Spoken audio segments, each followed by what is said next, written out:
ሰይዶ እንግዲህ ችግር ውስጥ ገብቷል ማለት ነው። እንዴት ገባ አብረን እናያለን። ሰይዶ አላህ Subhanahu Wa Ta'ala ችግሩን አቀለለቅ። እንግዲህ ይሄን ሁሉ መስዋዕትነት የሚከፍለው ግማሹ ለፕራንክ ነው ይላል። ፕራንክ አይደለም። እንግዲህ ይሄን ሁሉ መስዋዕትነት የሚከፍለው ለልጆቹ ነው ማለት ነው። አንዳንድ አባት በጣም ለልጆቹ መስዋዕትነት ይከፍላል ማለት ነው። ብዙም አባት አይደለም። አንዳንድ አባት ቸላ የሚል አባት ሊኖር ይችላል። የሰይዶ አባትነት ግን ለልጆቹ እንዴት እንደሚሆን እንዴት እንደሆነ እናቃለን ማለት ነው። ዛሬ ደግሞ የከፋው ነገር ገጥሞታል። አላህ ቀለል አድርግለት ያላችሁ ዱአ አድርጉለት። አሰላሙ አለይኩም ወራህመቱላሂ ወበረካቱ። ድና የተከበራችሁ ቤተሰቦቼ እንዴት ናችሁ? አማን ናችሁ? ሰላማችሁ ብዝት ይበልልኝ። እንደምናውቀው ሰይዶ ሱመያ ፈለጋ ላይ ነው ያለው። አሁንም በሰሞኑ ደግሞ ይኸው ልጁ ይመረመር እንዲሁን ተብሎ ልጁን ማስመረመር እችላለሁ ብሎ ሄዶ ነበር ማለት ነው። ሲሄድ ደግሞ ምን አጋጠመው? ይሄ ሁላ ፖሊሶች ለምን ከበቡት?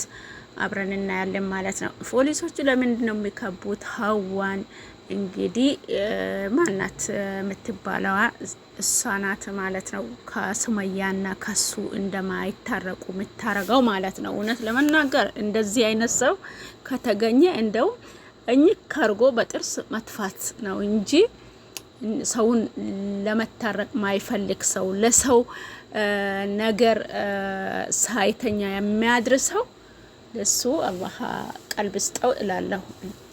ለመሳደብ አይደለም የመጣሁት፣ ግን ያሳዝናል ማለት ነው። ሀዋ እንግዲህ እቺን ሴት ሰላም ናት መሰለኝ ሲማ አላቀም ወላሁ አለም ጥሪያትና ብሎ በሳ አስጠራት ማለት ነው። እቺ ለነገር ነው አሁን ሰይዶ ወደ የመን ሲሄድ እሷም የሄደችው ማለት ነው። ከዛ እቺ ሀዋ ጠርታት እንግዲህ ሰይዶ ደግሞ ሰይዶ ተደብቆ ነው ካሜራም ተደብቆ እሷ እየመጣችው ማለት ነው። ሰይዶ ሀዋን ሰላም ስትል መቶ ደረሳ። ደነገጠች። እሷም በጣም ደንጊጣ ነበር ማለት ነው። ቢደነጊጣትም አልቀራላትም። ሰይዶ ቦርሳዋን ቀምቶ ፓስፖርቷንም በቃ አውጥቶ እንትናን ውስጥ የተሳፈረችበት ያው ወሰደው ማለት ነው።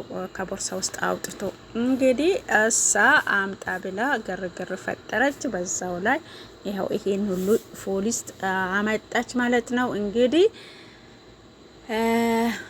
ፖሊሶቹ እስር ቤት ወሰዱት አልወሰዱት የሚለው ቤቱ ስትሄዱ እስከ መጨረሻ ካለ አጣሩ ማለት ነው።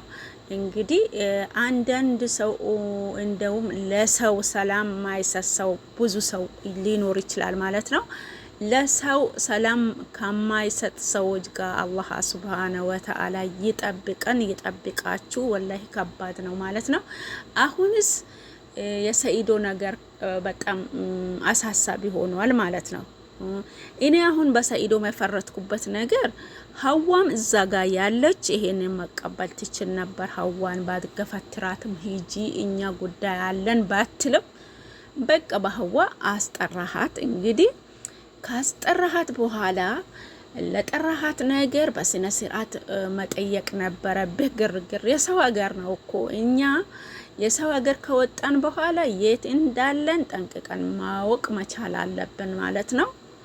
ህጉ የጠበቀ ሊሆን ይችላል፣ ሀገሩ ደግሞ ጦርነት ነው ያልከ ነበር። እንግዲህ ይላሉ ጦርነት አለ በማን ላይ ያሉን ስለሆነ አንተ ራስህን ጠብቀ ግርግር ሳታወጣ እቺን ሴትያ አጠገብ ከቀረበች በኋላ የሚታረገው ማድረግ ትችል ነበር፣ ግርግር ሳይፈጠርም ማለት ነው። ግን ሰይዶም በንዴት ያደረከው ነገር ጥሩ ነው ብዬ አላስብም። ጥፋት አጥፍተሃል። እቺ ሴት ደግሞ ላንተ ሰላም ለማሳጣት የት ድረስ እንደተራመደች እኛ የምናውቀው ነገር የለም። የደረሰብህ አንተ ብቻ ነው የምታውቀው ማለት ነው። ምን ያክል ለናንተ ሰላም ለናንተ መታረቅ ጠላት ሆና እንደምትንቀሳቀስ የሚያውቀው ሰኢድና ሰኢድ ብቻ ነው ማለት ነው። ሱመያ ምናልባት ልታምናት እሷ ነው ቢላ ልሰማት የሆነም ነገር ስታረግ ትችላለች ማለት ነው። ግን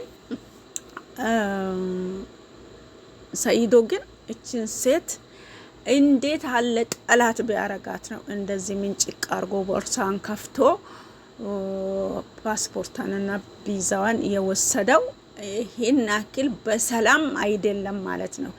የሆነ ነገር የበደለችው ብዙ ነገር ቢኖር ነው ማለት ነው። እኔ ይህንን ነገር አላቅም። ሰላም የምትባል ዛሬ ነው የሰማሁት።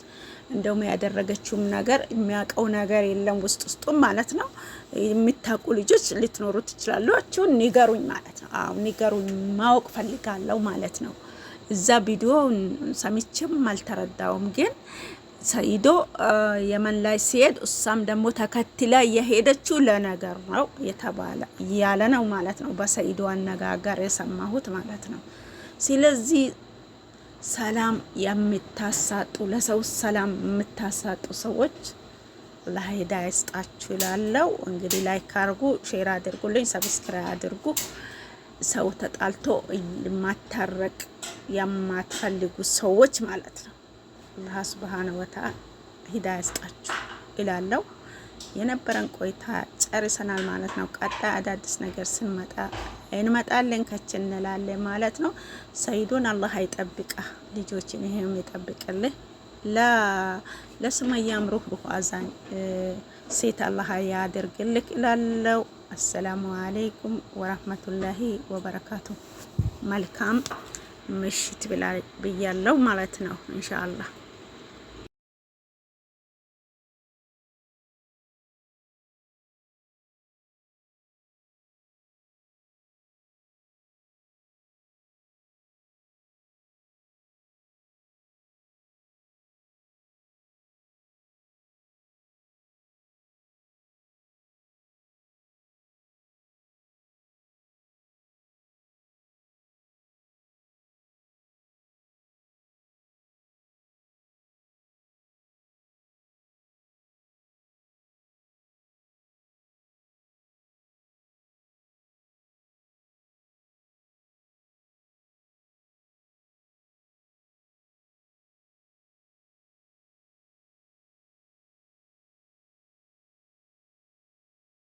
ቻው ቻው ቻው ቻው ብያለሁ። ቻው ቻው ብያለሁ።